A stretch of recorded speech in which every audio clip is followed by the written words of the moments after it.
My name is Albert Pope. I teach in the School of Architecture at Rice, and we're doing a project for the Shell Center for Sustainability called Carbon 2065.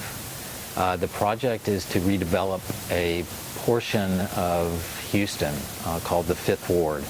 It's the poorest area of the city, and the proposal is 50 years out into the future of a series of stages of redevelopment that would not only replace the decrepit building stock of that exists today in the Fifth Ward, but would replace it in a way that was sustainable.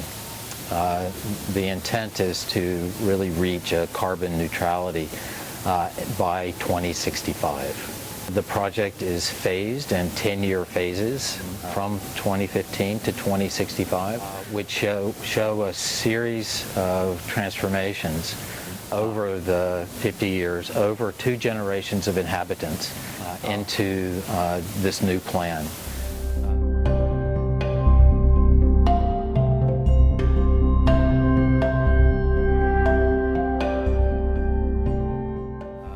The ambition is really to respond to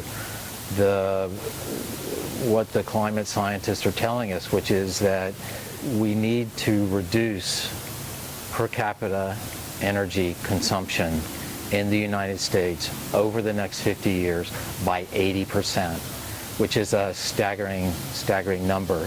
So staggering that it's almost impossible to address and to work with. What we want to do is to really address the problem by doing a proposal that shows what a city would look like if it achieved an 80% per capita reduction in energy consumption. We think that would, in some ways, advance the debate, really put the issues on the table. If we can translate what is needed, which is just a series of numbers that is hard to relate to, into an actual physical environment, into an urban environment, then we think the issue will be easier to grasp and understand, and presumably more action that is presently being taken could be taken because there's a concrete manifestation of what this new city, this necessary city, would look like.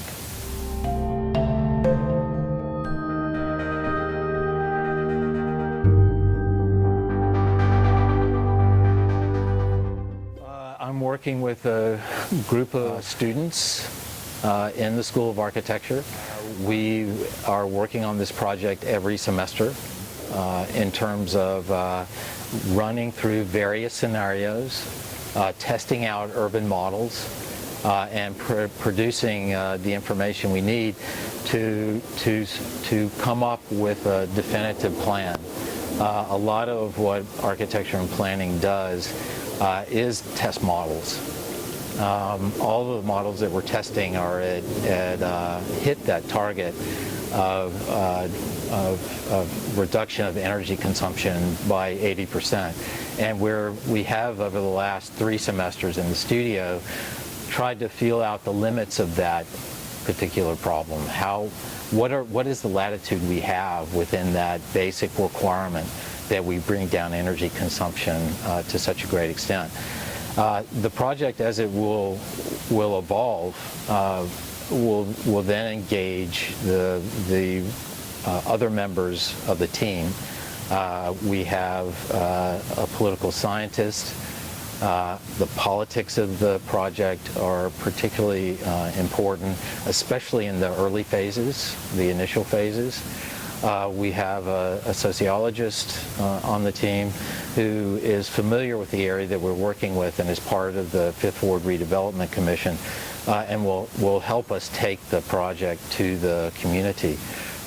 We have a person in real estate development who is also going to be very valuable in the beginning stages of how you can leverage the market, the existing market, to produce the first stages of this new plan. Actually, what it would take to do, however modest the first step would be, to get a public-private partnership to actually take the first steps. And we have an engineer, a civil engineer, who is looking at the infrastructure, which is a key part, obviously, of this problem. Has a lot to do with the technical dimensions of how we achieve this energy reduction. And finally, we have an environmentalist who has good experience with working through problems of sustainability as they relate to urban construction.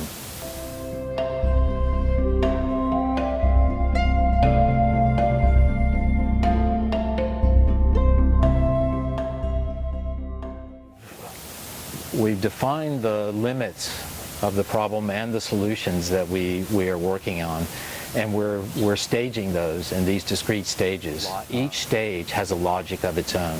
Ultimately, the project will play out across a number of different venues. It will obviously exist as a series of PowerPoint slides, and most important for us, it will exist as a pretty sophisticated website, at least as we've imagined it, that will lay out the parameters of the problem, the location, the choice of the Fifth Ward as a location for this redevelopment, the technical issues that are involved in achieving this extraordinary reduction in energy consumption, the material qualities that these new buildings will have, and really set it up in these stages so that people can understand through the website what that type of redevelopment would look like, what that necessary cut in energy consumption means for the urban environment.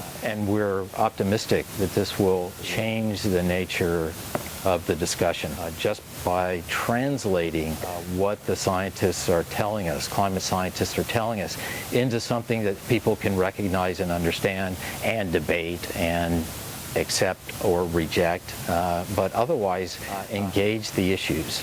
Climate change is the elephant in the room, in everyone's room.